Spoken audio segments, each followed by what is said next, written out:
And we're live. Hi, everyone, and welcome to Ironhack. Welcome to another webinar. I'm sorry for the small delay. I'm glad that you are all here. Let me know if at any point you can hear as well, or if you hear anything else that you shouldn't. And if everything is okay, please let us know in the chat if you can hear me. Today we'll have Laura, but before we go into her presentation, I'd like to know where you're from. Well, actually, some of you already told us where you're from Lisbon. I'm talking from Lisbon as well. I think Laura as well from Lisbon, at least from Portugal, I think. Not from Lisbon, but from Portugal, yes. From Portugal. All right. We have people from Paris, Cambridge, and Miami. Perfect. Different time zone. Perfect. So if you can hear me well, please say something in the chat. Perfect. Thank you, Francis. And before we go on to the presentation, for those of you who are new here, we are Ironhack, and we are a global tech school. We have bootcamps around the world, around web development, UX, UI design, of course, data analytics, and cybersecurity. And we're doing these events pretty much very often. I will leave here a button for you to follow up on upcoming events that we will have. Well, if you want to know more about Ironhack, you can ask around. You can ask here in the chat, and I will make sure to answer you right now. So in the beginning, after this introduction, Lara will give the talk, and after in the end of her talk, in the end of her session, we will make a small space for you to ask in a few questions. And this leads me to Crowdcast rules, so you know how this works. So I see that you discover here the chats, and I'm glad to know you can hear me fine. People from Berlin, Netherlands, that's perfect. This is where you can leave your comments, your feedbacks, and interact with each other. But if you want to make questions, and we advise you to, we will make a small space in the end for us to answer your questions live. So if you want to make questions, you have a ask a question section below the videos. This is where you can leave your questions, and you can vote other people's questions. So if you really want to see them answered, leave your questions there. Otherwise, they get lost in the chat. Other than that, just so you know, this webinar is recorded. So you will be able to access the recording through this very link. And I think that's it for now. So I will just pass the word to Laura, and she will give you an amazing talk, I'm sure. Thank you, Raquel. Thank you, Ironhack, for inviting me to this talk. It's been a while, but I've been collaborating with you guys for some years, and I'm grateful for you facilitating this kind of sessions, because I think they are of immense importance, especially in the time we are living in. And yeah, today I'm going to guide you through my personal research, my personal story of human-centered approach, I would say, to design, but to everything in my life, and especially to something that I call today life-centered research, because I truly believe that future of UX and future of design and research is beyond the humans. And yeah, I'm going to share my screen, and this is also the title of today's talk. It's about human-centered research and beyond humans. And I'm already starting to share and present me shortly, because I think it's also important that you know who I am and where this mindsets come from. So I'm an anthropologist. From 2007 on, I work as a researcher, as an anthropologist at the beginnings, but in 2008 I started to collaborate with designers and architects and in different kind of interdisciplinary teams, collaborating with private and public sector. And in that time I started to understand that future is all about collaboration, and that what I'm really called to, it's also transdisciplinary approach, and something that today I call design anthropology approach. And I've been since then working as a UX researcher, but I really personally prefer to use design anthropologists, because it's something that it has quite some different roots on how I approach to the research of people, of informants, and my personal collaboration with whatever I do. Nevertheless, very important thing, I believe, what is going to also guide this talk. I'm a founder of Give a Shit Project. The Give a Shit Project is an action platform focusing on urban water management and sanitation. but it's really about giving a shit about real problems we have in today's society, and it's really taking them for granted to collaborate and to work towards a paradigm shift. And I'm also a co-founder of Authentic Sovereign Beings platform that I'm not going to reveal so much today, but it's something that if you're going to be interested in my work and in what we are going to do with this platform, I'm sure you're going to be engaged into it sooner or later.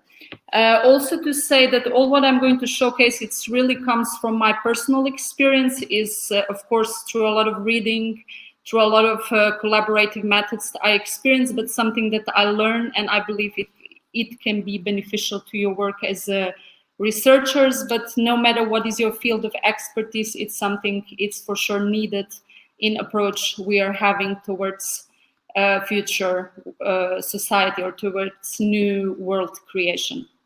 So I'm going to address different kind of things.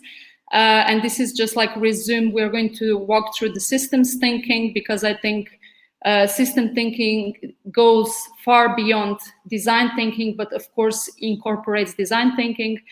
Absolutely important to address the moment we are living in that completely turned upside down our lives, but I believe also with great opportunities for great outcomes. For new paradigm shift, we're going to speak about UX, human-centered approach. Who are the humans? Who are we? And beyond humans and beings, and life-centered and holo-centered design, but approach to life, as I already mentioned. I just want to check if you hear me, because unfortunately, I must say this is a UX talk also, but from UX perspective, this platform doesn't have the best interface or UX, because I cannot see you, or I cannot even see if anyone is engaging. So I would love to hear if you can hear me, just to know. Because if I stop sharing my screen, is it all good? You hear me? Raquel? Yes. Yeah, people are saying they can hear you fine, so you're good. Okay, thank you. So that's amazing. Okay, so I have a lot to say, but if I'm too long, if there is anything unclear, I also welcome any interventions through the talk, okay? But at the end, we have questions and answers sections. So I'm going to start with one concept I personally really like. It's a Johari window. It's quite known from Rumsfeld talk, where we're speaking of known knowns towards unknowns. Why I'm saying this? Because I want to address this human-centered approach really from my personal perspective, because after all, I am an individual who is delivering professional results, and who is a professional and delivering results towards who I am. So this Johari window, it's actually it's a tool which is analyzing our awareness of oneself. If you're going to be interested in it, you can then look into what the concept means. But just to say that we are going to speak a lot about things that we know, about known knowns. We are going to speak about unknown knowns, and something that is unknown unknowns, things that we don't know that they even exist, but they are going to be very relevant and important also for the design research. So I must start with the systems thinking and human-centered approach or human-centered design. As you see, I was underlining human. And why? Because I really believe that this systemic vision of situation that we are living today, it's addressing different kind of environments, beings, different kind of biodiverse ecosystem we live in, and it's really going far beyond than only human-centered focus research and results. Why I'm saying this? Because I did collaborate in several projects with companies from tourism, urbanism, intervention in public spaces, well-being for society, and what I understood, health system, what I understood that focusing on humans, of course, and users, as we say in UX research, it brings great results because interfaces are improved, platforms are improved, but where the problem stands is that we sometimes create bigger problems with not considering the all living beings, and I have in mind here environmental damage created through it and all the rest that it follows, with not considering the well-being of everyone who is part of the system, living ecosystem. So this is just a vision how I approach to things. I don't want to bother you too much with these concepts. We are going to go through a lot more tangible things, but very important thing is that when we focus on UX research, on human-centered research, we are having our informants, people, users in the center of our research, co-creating, observing, interviewing with them.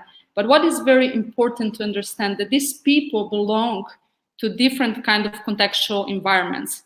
These people are embedded and using different kind of business, industrially produced models, technology. Policy is also determining a lot how people are behaving in environments, how people are using different kind of environments. I'm speaking especially, for example, I worked a lot with the urban water management. If policy is not supporting the transition model towards the reuse of water, rainwater systems, and so on, it's very hard to address that kind of transitioning together with people. And we need to understand that that's also one condition we need to know about it, and so on. So from that systemic vision where I say this seems like huge, and you're going to say, but what this matters for me as a UX researcher if I want to just understand how to improve the interface where people are using my app, it's very important because sometimes we are not aware that the contextual environment, invisible environment, determines how people behave. And that's essential, and I'm going to show you this on several examples. This is taken from very simple 5 phases of design thinking process that I believe that most of you are known with, where we empathize, define, ideate ideas, prototype, and test our ideas.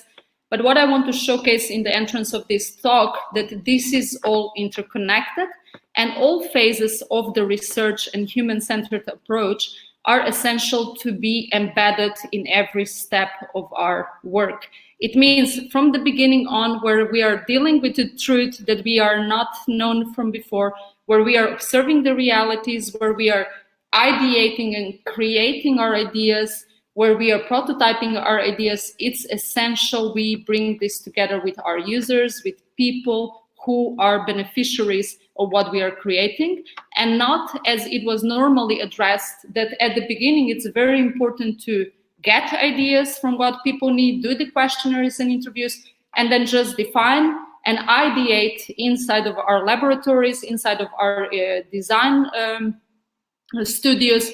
No, what is essential that we ideate, prototype, and especially test again and again things with our users.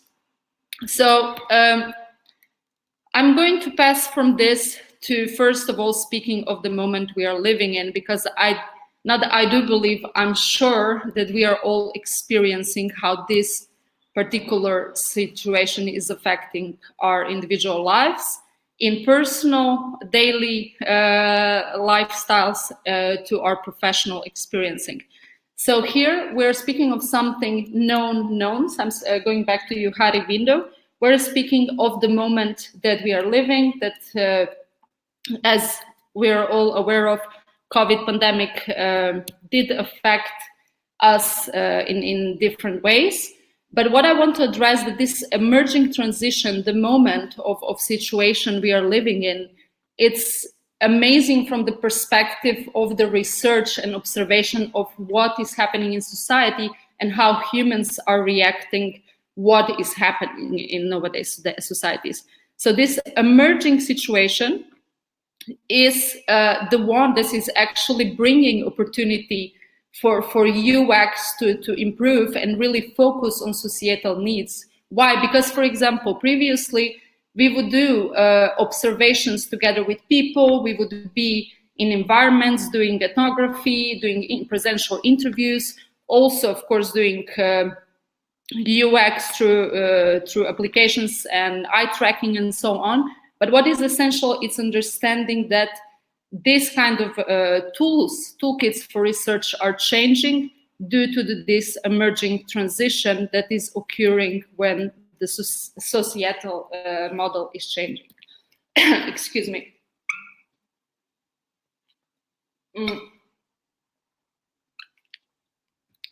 So I already said COVID, but what is happening with this pandemic and what is happening with this effect in society is of absolute consideration for each and every researcher. Why?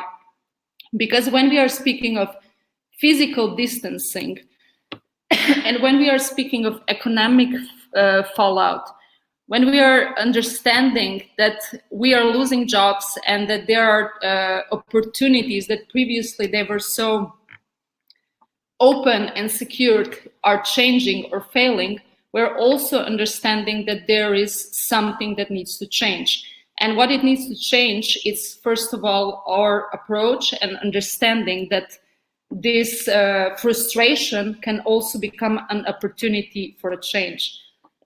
So what kind of change? This COVID-19 situation is absolutely accelerating pre-existing paradigm, trends, political, economic, and social behavior towards something new. And something new, it's affecting absolutely how we behave, who we are, how we feel, and who we are becoming. And now I'm getting more really into the research section, where I'm going to showcase how this affected just in 1 year completely our existence on this planet Earth.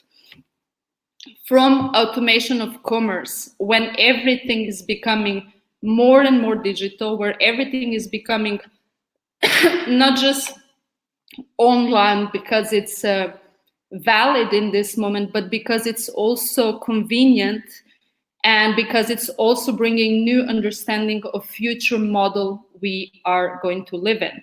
From remote entertainment and social gatherings online, birthday parties online, home workouts, which are going also remotely, life moved from public to private spaces. Even if you are forced to do so, it is very important for the research to understand that this private space, home, is today the space that most of you as future or existing UX researcher, human-centered, using human-centered approach, are going to need to consider. What does this mean?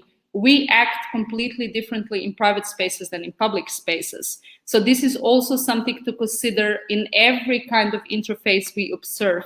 And I'm going to showcase you later on how we observe this. From online education, people are changing a lot behaviors, how I was seeing and reading some very interesting things on, for example, spring cleaning. People are having more time to dedicate to their homes, to see old memories, connect to different kind of diets, actually reconnect deeper with their needs, because all of us, we are spending so much time in our homes, a lot of times on our own, that these kind of practices are becoming more and more normalized and not just becoming something distant and luxurious as previously. Do-it-yourself practices are increasing. People are starting to more and more create their things and not so much search for the services. For example, hairdressers, new repair systems. Reading has increased ever from pandemic beginning, increase in art and creative layouts. And of course, there is also an increased frustration on how to divide personal, professional life space. But I'm not going to go to the, let's say, into so dark side of this, because I see a lot of things also changing in a positive side. And I think it's of no benefit to bring to this webinar the depression state, because if we are here, I truly believe, we do believe things are possible to change, and they're always able to change towards very positive outcomes. So what is happening, just observing through distance, and how I approach from COVID on, when I was still at the beginning of pandemic, working with different companies, researching, doing online ethnography and online UX. Obvious consumer tendencies are very easy to perceive. So even if we are researching and doing UX from our homes, we can go, first of all, of course, questionnaires, interviews, online Zoom meetings, etc. But just getting into, for example, I like this Glimpse website, where is forecasting constantly what is happening with consumer tendencies. And there are some of them very obvious, like people are starting to buy more vitamins, minerals, of course, because of immune system, especially prepared food was also, it's noticed a huge increase. Some of the things that they are they started to be very surprising are things that they are focusing on not just well-being, but particularly on do-it-yourself practices, where people started to buy yeast, for example. This is a result from April in last year, increased for 1,100% orders of yeast online. And bread makers. What's kind of incredible to understand how people are starting to reinvent their behavior and their well-being. What this means that these new consumer tendencies are not, I'm just showing some very short, briefly insight, but through observation, what we can understand, even if this is on my personal assumption, that this, I'm quite sure of some of them, especially because I'm specialized in toilets, that these new consumer tendencies, like buying bidets and not just overcharging your home with toilet paper, like toilet hoarding at the beginning, as you know, of pandemic, people went kind of crazy with over-consuming and overbuying toilet paper. And for me, from a behavioral perspective, that was a very interesting insight, understanding what is a primary need of this society. And when I say that these kind of tendencies are changing our future, is understanding that buying a bidet is going to change how the products are being made and how the spaces like bathroom space is being perceived and so on. But these are just some insights from the existing moment. And of course, these kind of insights are going to define also how later on these people are acting in other kind of performance and other kind of experiences of their life. As you see, immense increase in do-it-yourself hairstyles, nail things, art performance, and so on and so on. When we looked into things, we were seeing some known things because we can observe them and they are known realities. We can go to the Google, we ask, even if the data is not always the most relevant, we find the data. Because of this, I call it known knowns. But what are the what are the known unknowns? If we go to the UX and human-centered approach, what is important and what was always essential? Essential, and how the company started to operate, is that numbers previously gained from questionnaires, from quantity research, were starting to need more and more real life stories, because sooner, especially around in 80s and 90s, start to be understood that, of course, the marketing strategy cannot only operate through numbers, but needs additional real life stories. And then that's also translated to creation of products, to creation of technologies, and so on. So to have impact, numbers absolutely need stories. And because of this, solutions should be created together with people to really satisfy their needs and to really bring outcomes and guarantee long-lasting results. And what is true, that all kind of reports are showcasing that user research, 86% of industry found that user research is truly improving quality of products and services. But what is true, that in this moment, since everything is changing and models are drifting, also research and how we research, it's changing, and it needs to change more and more. Because of what I'm showing you here, it's something we did until probably we are in a lot of cases still using it as such, but doing personas, using the same models of research. But I will assure you that behaviors are changing so much that we need to understand people not just as numbers, but really people in their contextual realms. So creating personas, of course, it's a good tool to generalize things, and especially to approach and explain situation to our clients. But what is essential, that in good human-centered research, you don't focus on personas as invented as imaginary friends, imaginary informants, users, but truly as people who live in contextual realities, and who are really not just digital users and people who live with technology and people who are more and more connected to technology. Why? Because offline behavior, who I am in my daily life, in my home, how I act in interaction with others, it's also determining how I am using different kind of technologies. What does this mean? That in human-centered research, simple as that, became a buzzword in last 10, 20, especially 10 years, but in last 20 years. What's great in one point of view, because that means that humans, users, we as individuals are in the center of creation, also in understanding how companies are understanding products, service systems, and so on. But where is the gap there? It's that we are starting humanizing everything, all kind of technology, without even understanding who is the human and how to be with humans.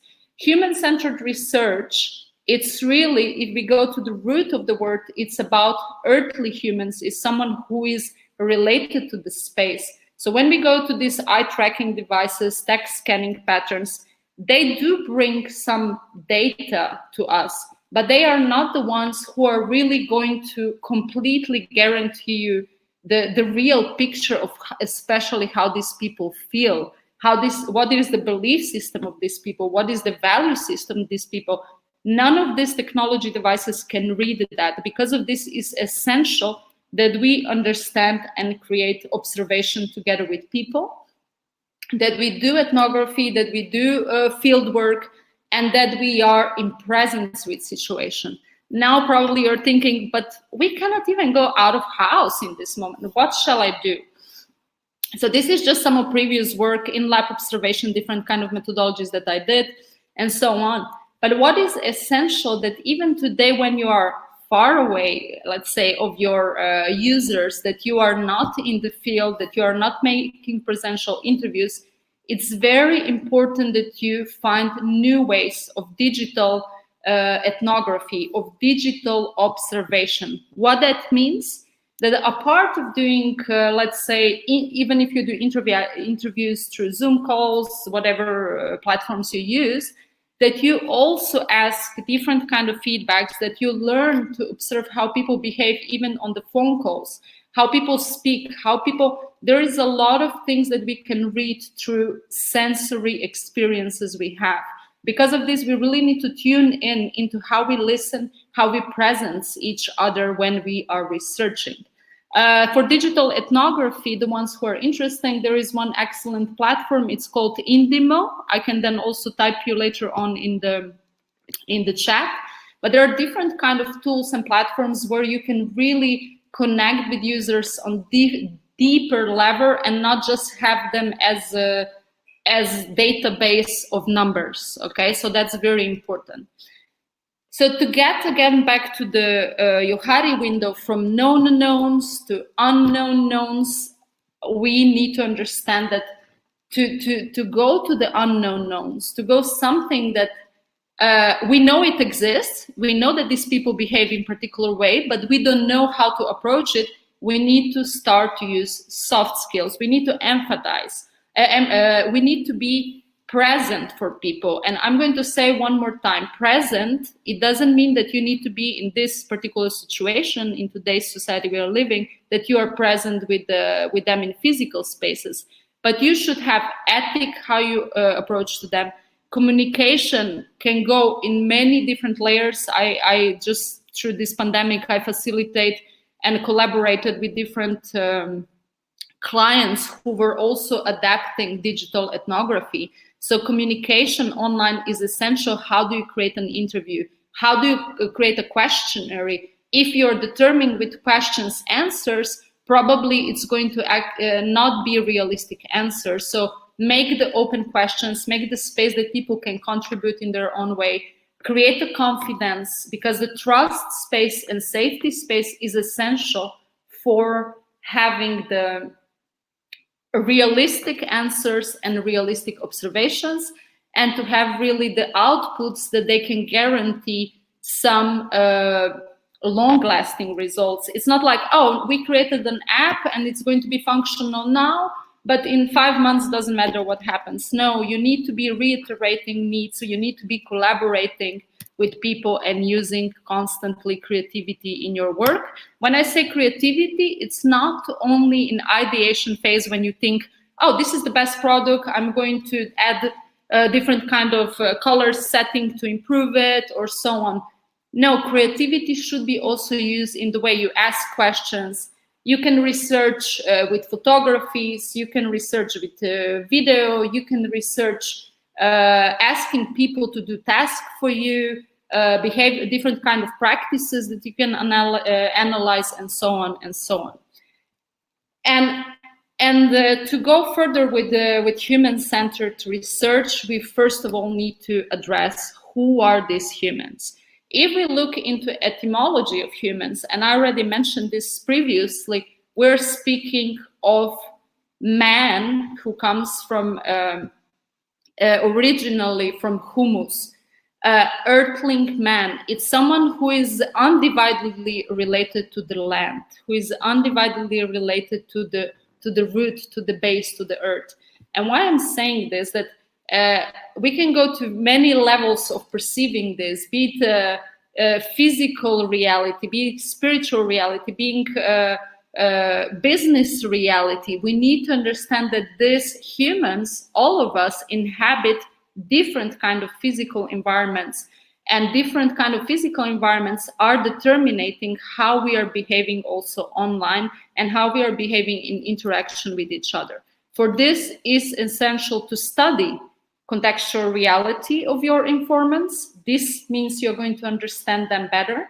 It's essential to understand what kind of culture defines these people, what is the belief system of these individuals, what are their habits, what is their value system, norms, and only then you can really start to understand behaviors and authentic needs. So without going to contextual reality, it's very difficult that you just do. Of course, you can do it, and I personally already experienced very short research of 1 week, 5 days, when you don't have time for extensive research. But what is very important, it's positioning and vision, systemic, holistic vision of situation. And if you have an open mind, and as you see on this watershed background, everything is interconnected. And all these humans are interconnected with their with other humans, but also with their environment, with their families, with how they behave in homes. It's going to determine who are there in their job positions, and so on and so on. So it's essential to understand where do we use, for example, apps, especially in UX research. It's not only I'm doing UX research, even if you do it online, and you are asking people to use it for you to see what is the how interface is working, how people are interacting, how they are using it.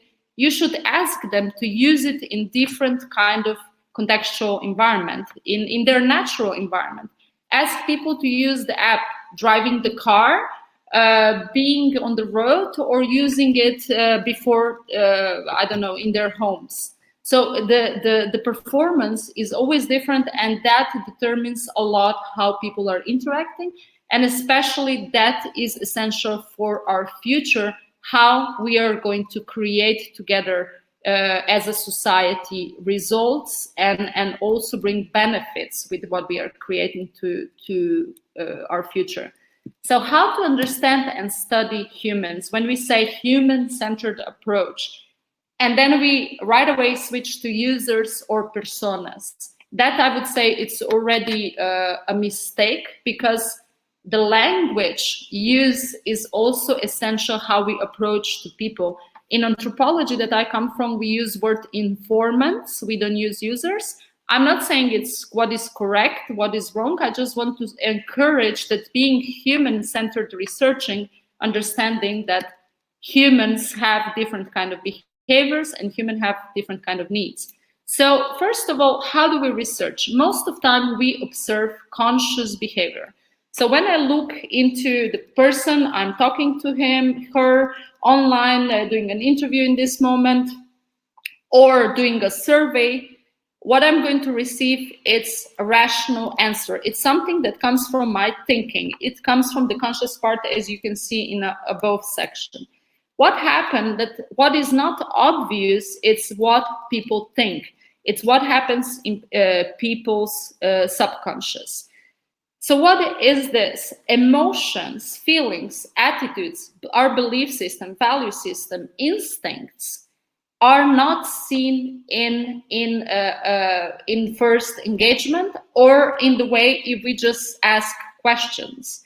It's essential that we are able to decode and understand through different kind of experiential methodology how people are feeling, what are their beliefs. Because if we focus only on rational answers, our answers are going to be very probably going to be very bold. It's this, it's that, but what we are searching for as good UX researchers, it's stories and experiences of people in usage of platforms, in interaction with each other, depends what is the theme of your project you're working on.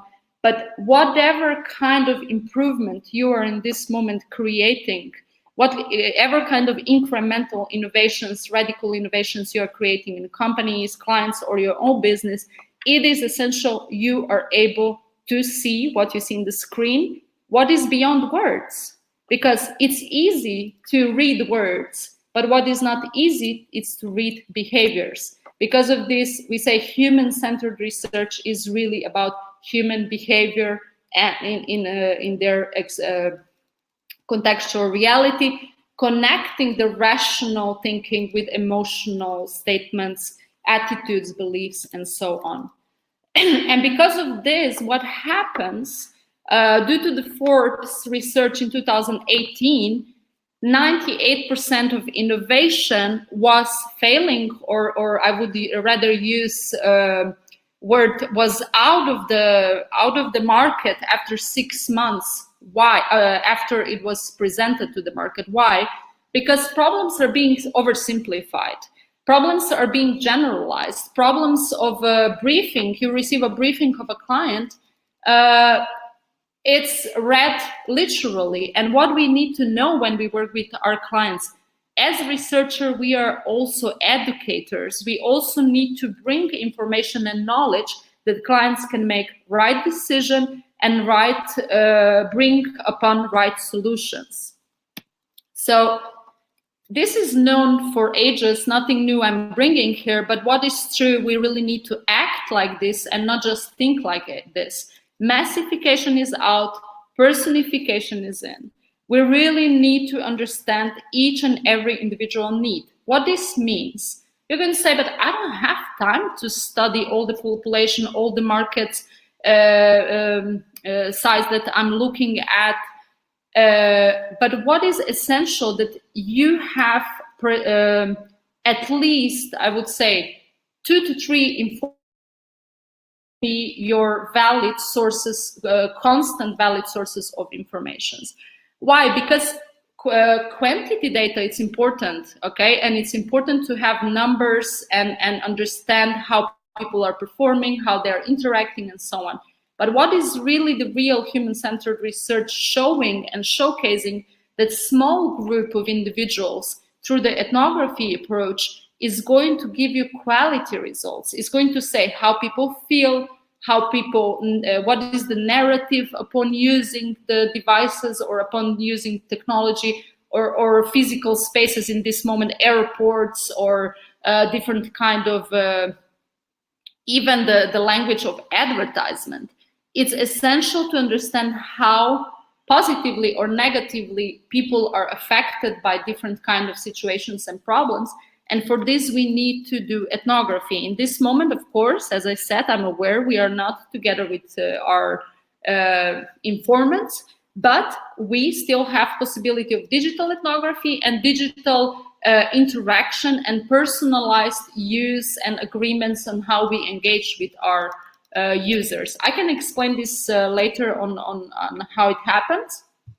And I'm going to now follow to the second part that it's related to to UX in future, and what I see as future into the inside of this paradigm shift, where I see a huge opportunity where we are going to absolutely work with unknown unknowns. And what I have to say here, it's something that we are not aware that it's going to be that way. We couldn't, if I told you a year ago that the world is going to stop, of course no one would believe that.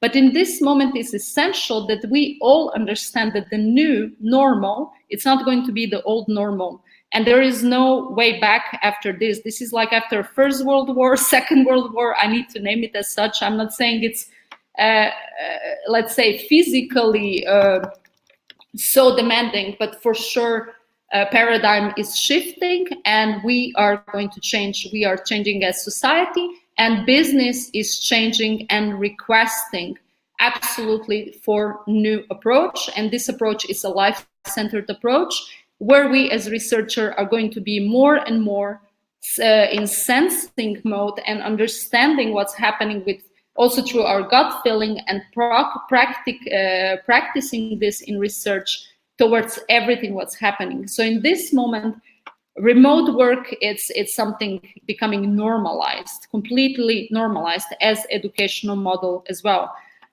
Small and medium-sized shops are increasing in Portugal. These are news from Portugal, from that ones who are from Portugal, where governments are starting to encourage people to produce locally, to buy locally. Why? Because in this pandemic, we start to understand the problem of globalization. And this is absolutely also bringing together more and more social solidarity, where people are really supporting and understanding that without each other, results are not doing so good. So I took some examples from social solidarity. This is from the neighborhood, where people are offering their help, where different kind of non-governmental institutions like Largo Residencias, companies like Xiaomi are entering and bringing this social solidarity into other level. So why I'm showing you this, that this kind of moment in society is completely shifting our behavior, be it most of time in media showcased as something collapsing, frustrating, problematic, increase in death numbers and so on. But what I want to say, and what is essential for each and every individual and researcher, that we are shifting into a new paradigm where we have opportunity to understand that we inhabit this world with other humans and in environments where we are using common resources with other beings, and this is essential. Why? For shift of political agendas, for shift of everything what's happening, because as a human-centered approach, sustainability became something very commercialized. It became a buzzword. But the truth is that this pandemic is also showing how results in society and how our behavior or non-action is bringing amazing positive reduction in greenhouse gas emission, air and noise quality increased, and nature is coming back to its natural rhythm.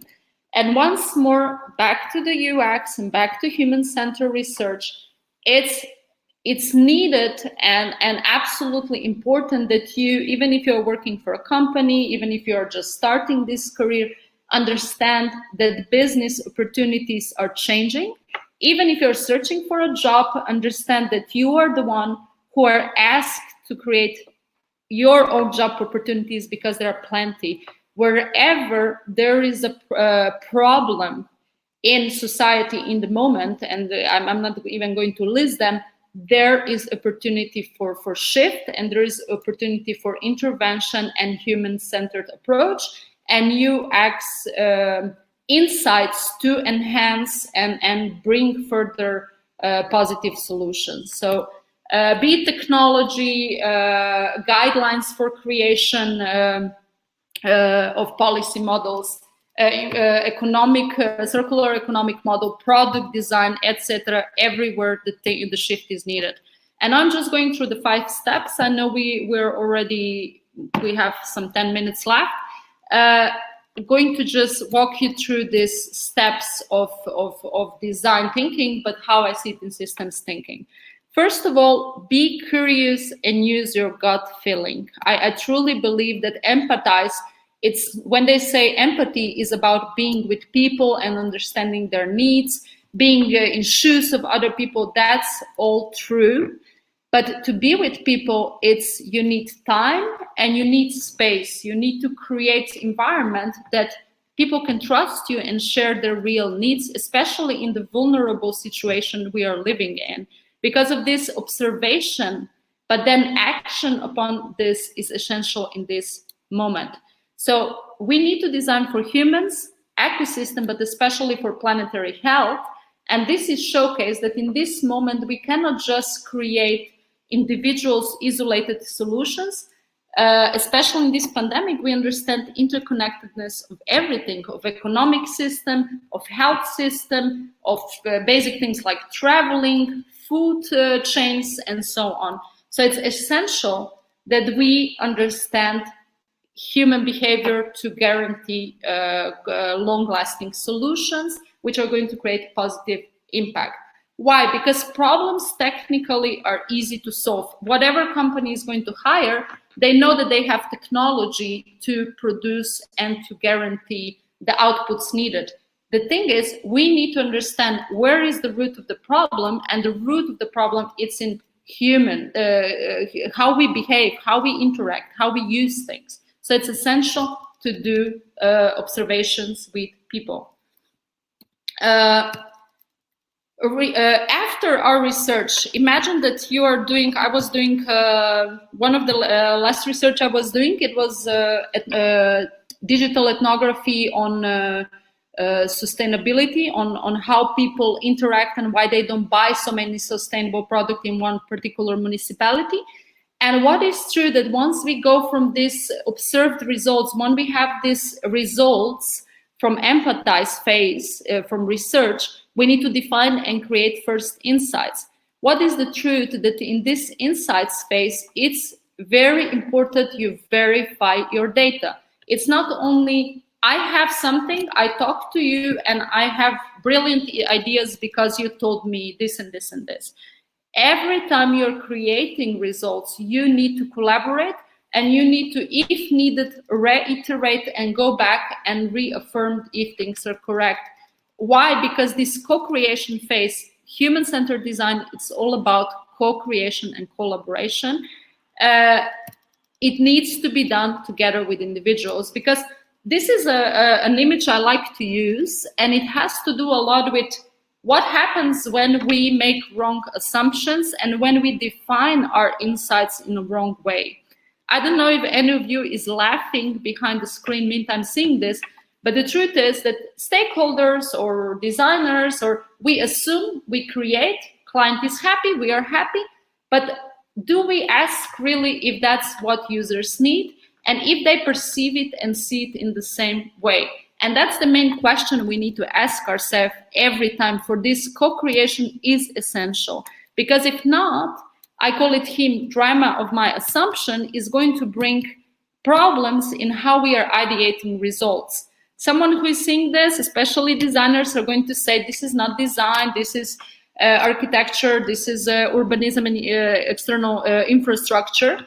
So excuse me if I'm offending someone, but what is true that this is very simplified observation, how we design without observing what people need.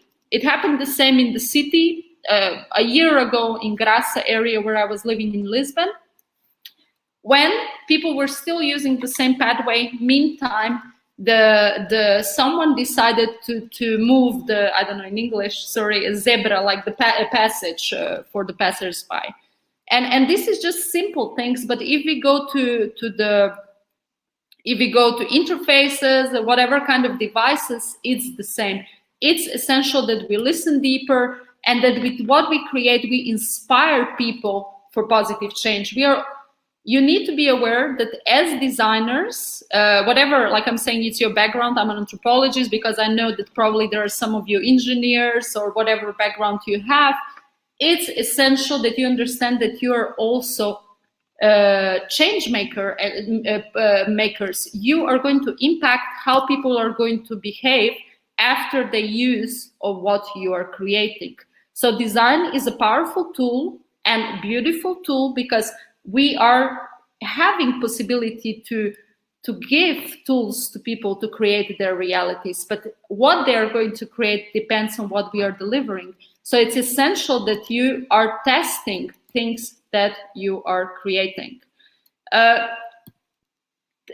Reiteration, as I said, is essential to be with your informants, to really test things, if things are working, to have mock-ups, to come back and forth, and even if it takes time, it's important. I'm going to say, because I'm sure there is already a question about this, oh, what about if I have 1 month project that I need to deliver and I don't have time for all of this? Even if you test in a focus group within a day and you have a closed system, it's going to be beneficial, very beneficial. And especially someone is going to ask, but how do I convince the client, because they don't see the benefits? And the thing is, if you fail in the prototyping phase, probably you're going to, if you fail in any phase of research, probably the product is not going to be the most beneficial. But the truth is that testing is essential. If not, your results are very hard to be, your solution is very hard to be achieved. Essential thing for human-centered design, it's highlighting risk, barriers, and perspectives. So it's not only about, I'm going to say this from my experience. So one of the longer projects was a 6 months research on home appliances for a very big company with several, we presented at the end 7, 8, some of them quite radical innovations for product design, but also connected to IoT and smart devices for homes. What I want to say, essential in this research was that we set what are the barriers to implement this kind of solutions, but of course also perspectives and opportunities. But when you highlight risks and you provide norms and strategies how to overcome, what kind of partnership to establish, when you have a guideline for your client, when you have a guideline, a roadmap on how to do things, you can prevent many mistakes. Because what happens? You do a great research, you're an amazing researcher, you deliver that to a company, and at the end, someone else is doing your work. And if they don't know exact procedure of how to deliver the work, in case you're not present in that process, it's very hard. It's going to be achieved what you imagined. So solutions for the new world, I'm calling it the new because I really believe we're creating for something new, unexisting or existing in small scale. It's essential we considerate collaboration, co-creation, and in consideration of all living beings. Life and holo-centered approach are not something fancy and now it's again new conceptual model because human-centered design is not enough. No, please take me seriously. At least I'm really serious about this. Creating for future, it's all about holistic vision. What is surrounding us? Who is going to be affected by what I am creating? And when you say that companies are still not ready, in Portugal, companies are backwards, that doesn't matter. Everything is changing and the need for it is ever bigger. And since we have this amazing opportunity to create something different, it's absolute must that we educate our client and that we become advocates for positive change, and especially for life-centered design, where human-centered design is something essential, of course. It's not only about creating sustainability and improvements, it's about understanding what is a holistic systemic solution. It's not about electric cars versus cars on fuel and so on, because why? If the system infrastructure is not supporting it, if the energy doesn't come from the right resource, if the energy is coming from the same wasteful resources, we are not making improvements. This is just one example, but the thing is that systemic vision is essential. So I can speak, if anyone is then interested, I can speak a lot about systems thinking, but essential is when you're creating, you're creating with transdisciplinary approach. You have different kind of understanding. You are not just reading design or speaking to the same informants, but you have people with different backgrounds. You collaborate and you especially co-create with informants for the future. To stop, I'm almost done actually, and I think it's on time. COVID-19, it's absolutely opportunity for game-changing future, and also opportunity for amazing job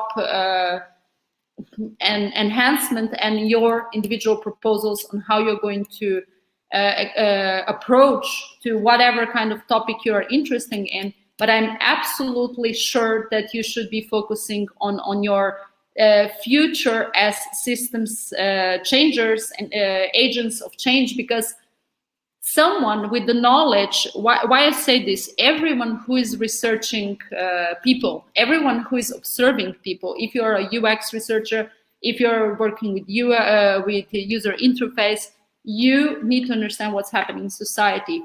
And you need to understand that you're going to impact each and every individual with your results, because who is going to use your apps or who is going to use your products, it's going to be affected by what you're creating.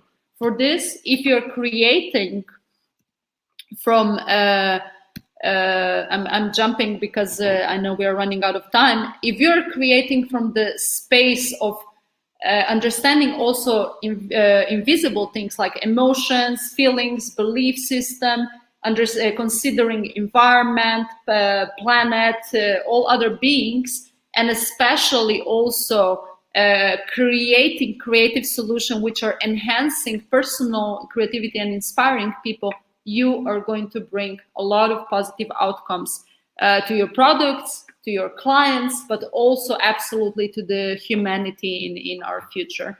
And I think I'm out of time, but this is one slide I just want to showcase before we close. This is from our project, from my project Give a Shit.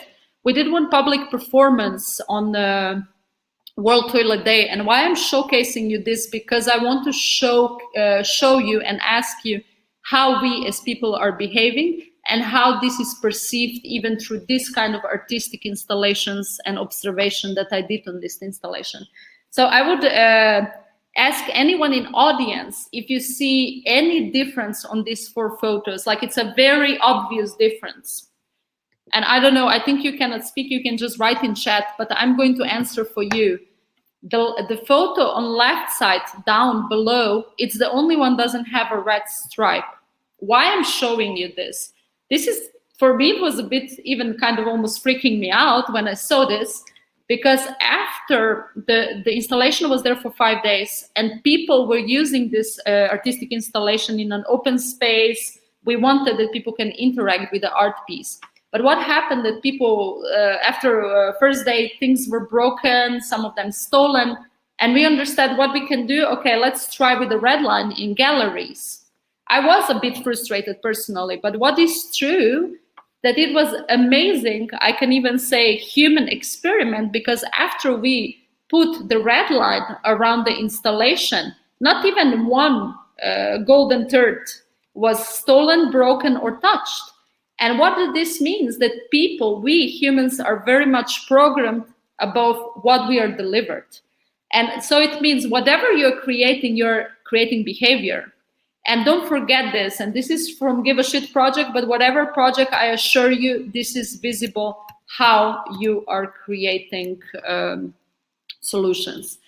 Absolutely work with your heart. Of course, you're all brainy. I know you're here because you love to know more and you love to learn, and that's essential. And I'm the same, but we are for sure be requested to be in our heart and feel what people need and what our guts are telling us. What is our vision for a better world? And if you are working in your purpose, if you're really in your true desire, what you really like to do, what makes you happy, even if you work for a client that the project is not the most interesting, if you bring on what makes you happy in that project, what drives you in that project, for sure you're going to deliver more quality for everyone. So this is essential to create well-being of all the existence in the planet. And so I'm finishing. I have these are some of the tips. As I said, I'm going to finish with this. Research, it's a mindset. Research is not something human-centered approach.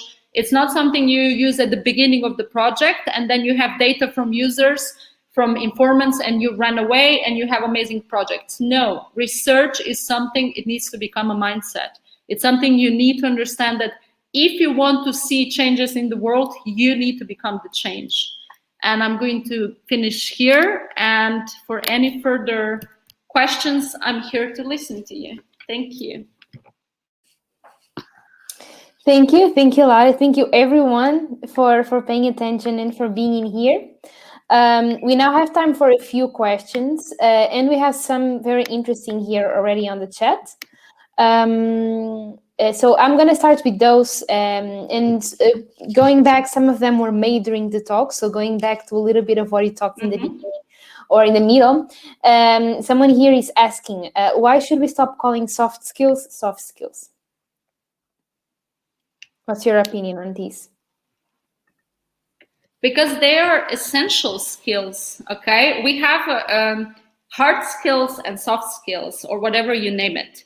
The thing is, they are essential skills. Without collaboration, without empathizing with our environment, with our individuals, without presencing, without compassion, without really collaborative mindset, we're not going anywhere. And I can be here just one of whoever, and I'm just Laura, and everyone has their own, let's say, position and a way to perform and work. But the thing is, our future is common future. We all inhabit the same planet. We all inhabit the same world.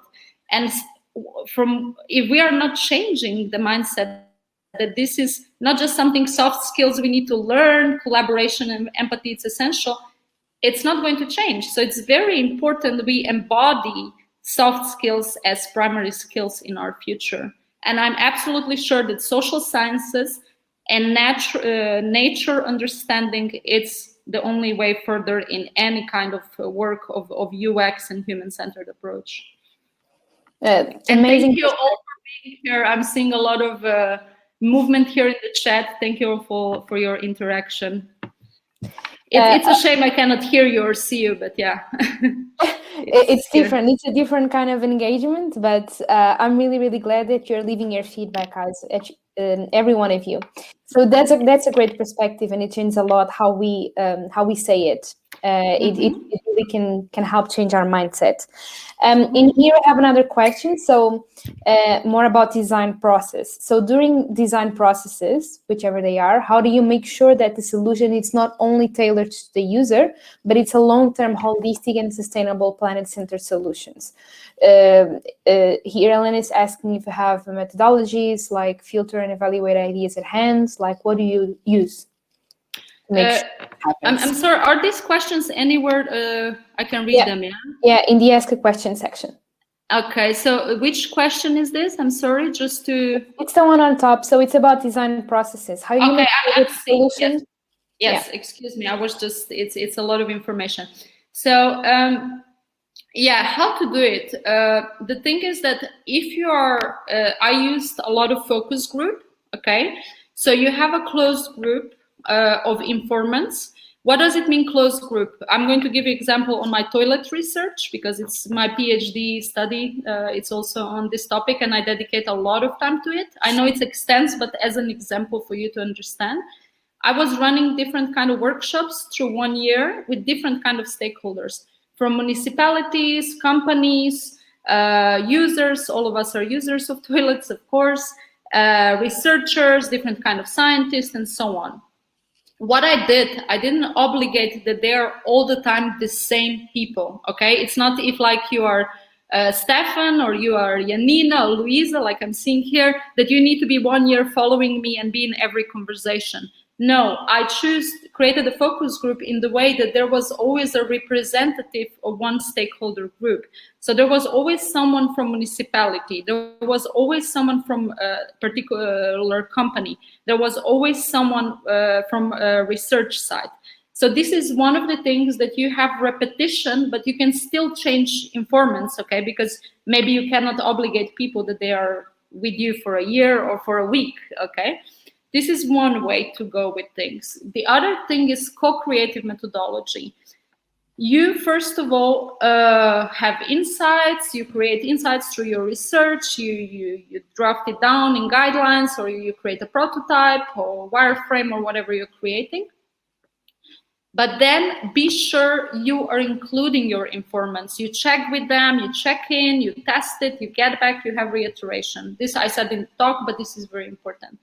And the third thing, what is very important when you say about the planet-centered thing, be in nature. I know it's COVID, I know we are not with people, be in nature.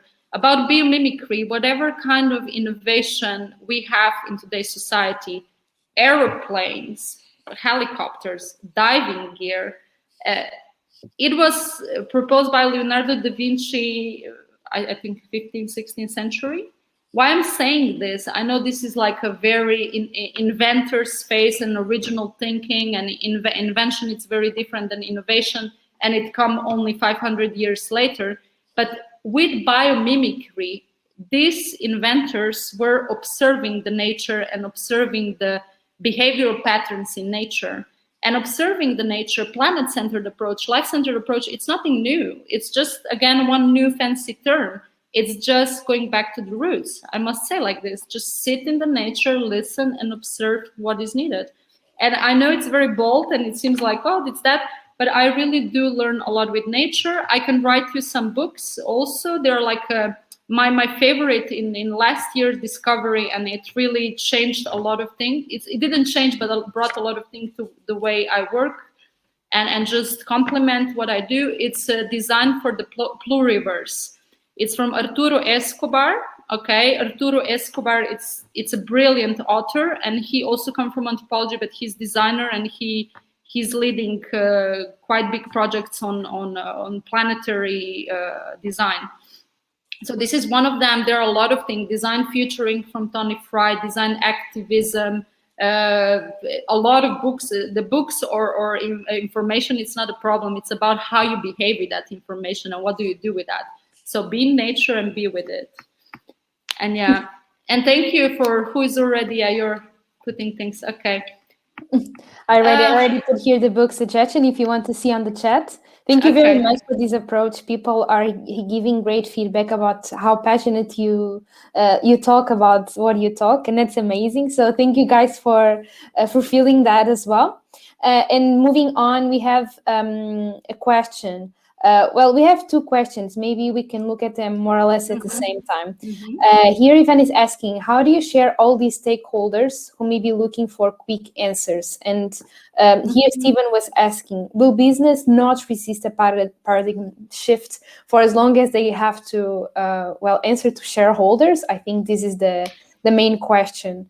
How to deal with shareholders and the monetary value of things, and also giving this perspective. So I think this is the main question being held here, but please leave in the chat if it is something else that you'd like to know. Okay, absolutely. Very happy to hear also these questions, which are pertinent, because the truth is the existing companies are operating in one particular way. First of all, be knowledgeable about the topic, okay? If you have information, imagine that you are now, because tourism is collapsing and you are working with tourism, you need to have information. What are people doing there in their leisure time? You need to understand how people are enhancing their life, what they are doing to experience different kind of touristic adventurous opportunities. I'm just giving brainstorming as an example. How this translates to the business and business as usual towards something that is called life-centered approach and business as with green mindset and something that it's really future oriented for our well-being. If you are able to guarantee answers based on your knowledge and research in a credible way, That's the first thing. People are going to believe you. That's the first way. Then they're going to say, but this is more expensive because all this sustainability is good, but this is expensive and we don't want to invest in this. And I already know because I've been in that places. The thing is that you need to find a model, you need to find a framework within your project, whatever team you're working in, where you can showcase that long-term, your project is giving long-lasting, assuring, not giving, it's going to surely bring long-lasting results. Of course, you never have guarantees because you never know what happens with what you create. That can be, again, the question. But with showcasing the data that you can really base yourself on previous evidence, on historical evidence, on collapsing. I'm going to give you an example. I don't know if you know, how many of you know design anthropology approach, but there are very known cases. I don't know, Nokia company, probably all of you already heard of Nokia, even if you're maybe younger generations. What happened, Nokia was one of the most successful companies on, not on smartphones, on cell phones, exactly. What happened that after research of a very known anthropologist, I'm not sure, Anna Kirach, she brought up suggestions towards creating different kind of scheme because she was seeing that phones cannot be so expensive. They need to have more accessible approach, business model for everyone. And they were saying, no, we are focusing on elites. That's not our interest. And that was the inside of field that she was doing a research in India. Why I'm saying you this example, that you can even research online, collapse of Nokia, ethnography research, something like that. What happened? That this insight would completely change future of that company. But the company, of course, didn't listen to one researcher because why to listen if we do business as usual and works always? You need to bring the data in the way that people can understand it. And you can also bring collapses from other sides and you say, this is your model, but once you're in position of researcher, you're in position of educator. So it's very important that you're knowledgeable, that you have arguments. If you don't have arguments and factual data, of course it's being difficult, but also, believe it or not, heart-centered approach. If you're there with heart, if you speak the truth, people are going to resonate. They can be stubborn as they want. Each and every company knows that future is about regeneration and sustainability. I'm absolutely sure of that. Now, it's just a question of time.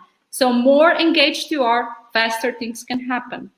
I think it was Stephen asking about about how to present it to different kind of shareholders. Yeah, I'm going to be very honest. Okay, it's not the easiest to catch up with everything, especially when you have a lot of data and you do ethnography. So I wouldn't say I'm the best of showing this, but I do experience what is the most beautiful way to do this and the most personal approach. So in projects I worked, we used WhatsApp groups. So after the interviews I would do, and after I would be with informants, and I would that was when I was still physically there, I would literally copy some first insights into conversations directly with a client.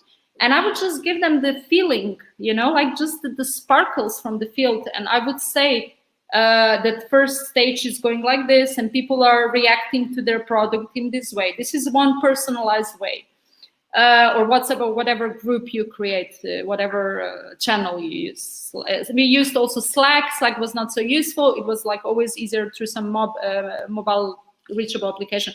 The other thing that unfortunately I just saw this week that they are closing it was the Shape. Shape from IDEO. Shape is it was a very nice, I don't know if you know, probably you heard about IDEO. IDEO is one of the leading companies on human-centered approach. We were posting everything inside of Shape, and we made our clients collaborators. So it's not a presentation deck, okay? You don't share, absolutely don't share everything, but just some gems, something that can be enhancing and making them understand how valid is your research towards what is coming out.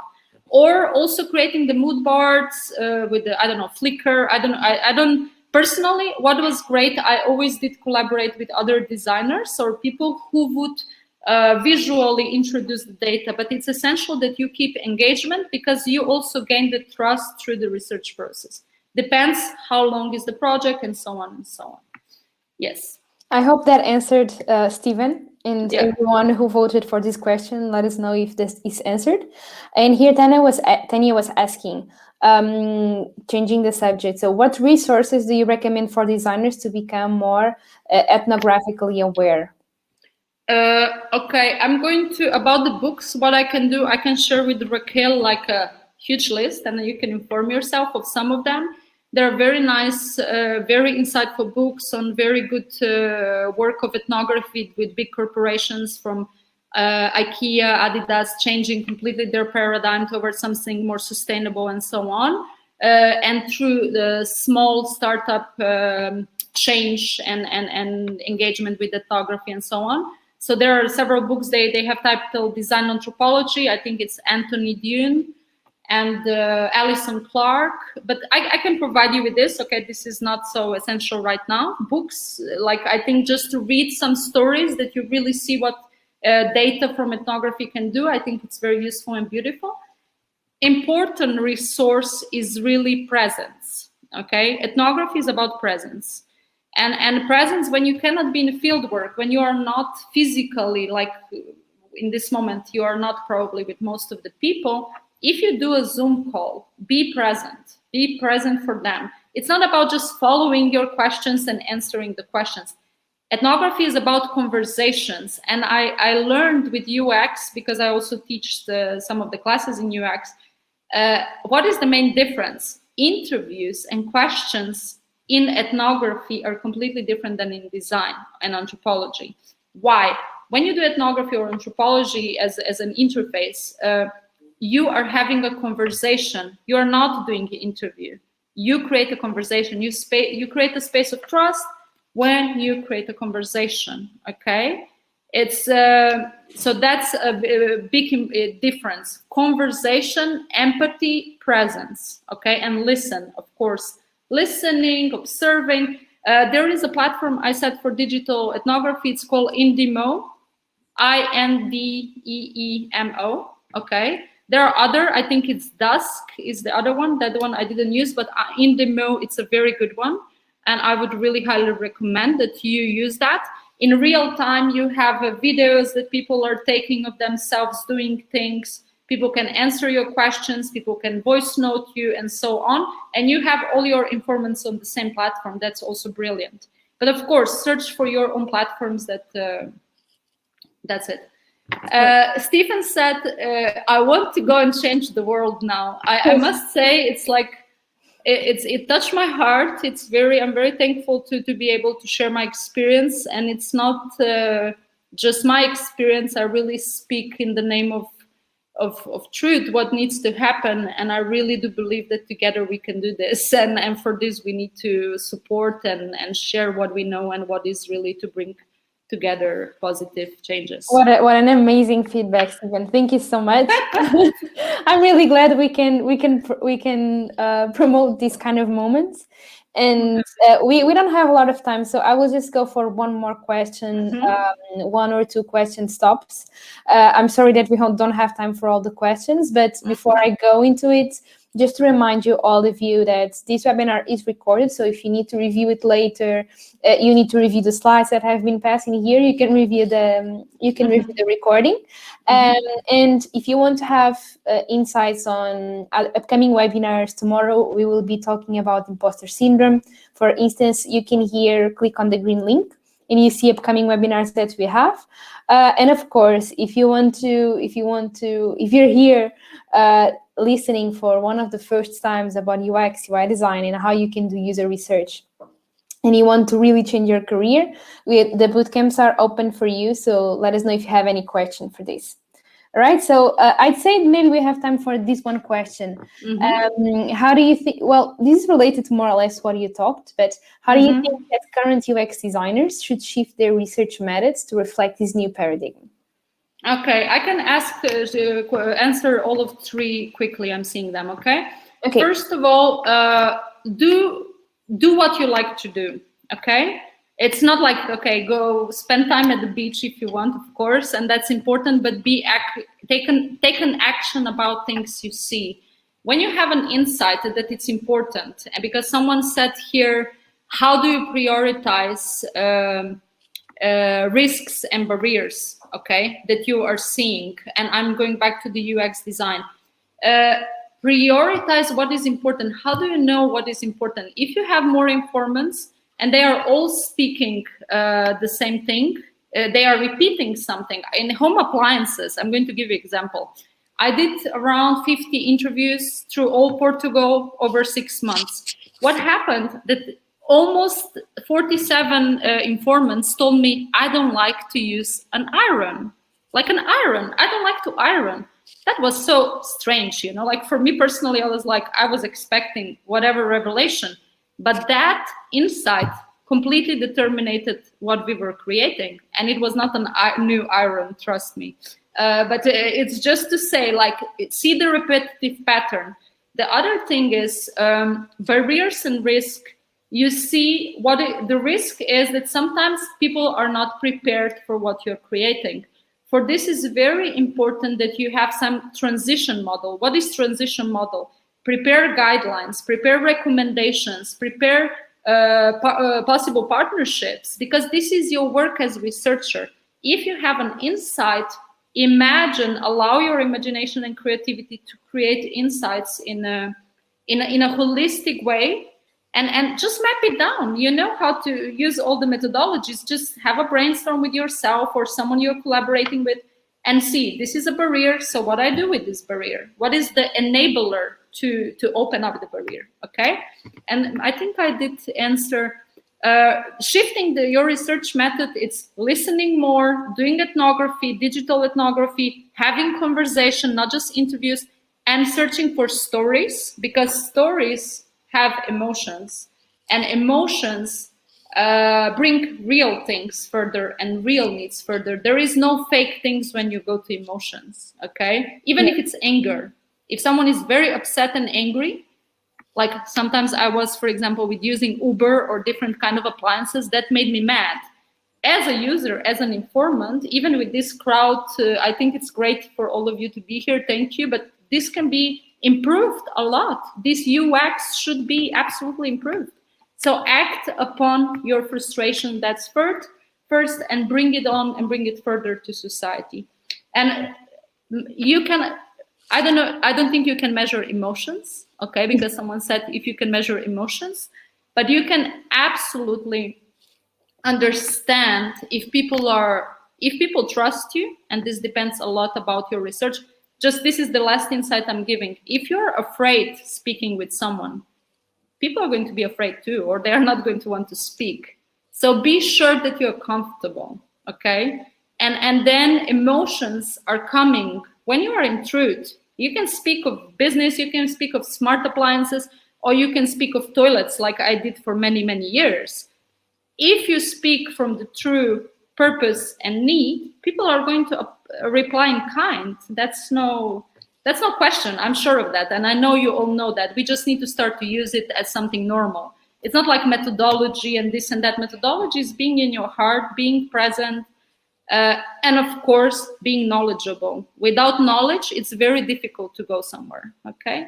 So I would finish this. I don't know if this is... I think it is a great way to finish this. Okay. We don't have time for any more questions, but you answered them all of them in here. So thank you guys for, of course, in first place, thank you a lot for bringing your passion in here and sharing all this knowledge. I hope this was useful for you guys. I hope this was useful if you already have a background in UX research or anything related, or if you're just starting. And I hope you really feel like changing the world right now. I hope all of you have the same feeling. And thank you very much for engaging with us. And I guess I will see you in upcoming webinars. I'd love to see you again. I don't know if you have any more thing to add. I would just add one thing. Thank you very much, all, and especially Ironhack for opening space for this. I think it's essential. And hope to see you next time very soon. One thing I would just, my question to you always, it's like really do it, go out there and do it. And absolutely I would like to know what are your backgrounds. Before you leave, maybe just leave in the chat section what is your background, and because it's just for me, my brain to understand with whom I was speaking. Thank you so much, everyone. And yeah, that's it. The questions and the comments and everything else will still be in here. So if you feel like keep on chatting with each other or leave some comments in here for you to review later, that's totally fine. Product manager. All right. We have some different backgrounds. Thank you so much. And have a lovely evening, at least for those of you in Europe. Absolutely. And anyone interested, you can reach out on LinkedIn. You feel free to write in LinkedIn. And absolutely, if you have any questions, absolutely that one that they are changing the world, bring them on and reach out. Okay. Yeah. So have a wonderful time. Thank you. Good night. Bye, everyone.